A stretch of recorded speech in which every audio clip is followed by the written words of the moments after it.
Hi guys, কেমন আছেন আপনারা? এই সকালবেলা একটু কাজ করলাম ঘরের ভিতরে।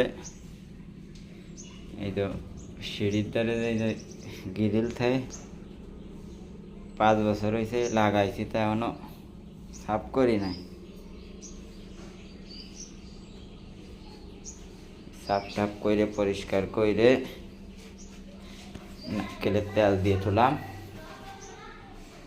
চক চক দেওয়া যাচ্ছে, বুঝছেন? সব জিনিস সাফ করে রাখলে অনেক দিন যাবে। আর যারা সাফ করবেন না, মনে করেন তো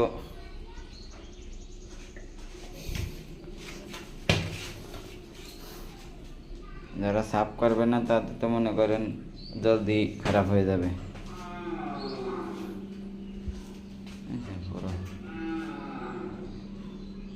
তেল লাগানো রয়েছে। আমার ভিডিও দেখার পরে একজন একটা লাইক করে দেবেন, বেশির দরকার নেই, প্রচুর পরিমাণে শেয়ার করে দিবেন এই ভিডিওটা। যাদের যাদের এরকম ঘর আছে তারা দেখে ডইলে গইছে নিজেরা সাফ করে রাখবে।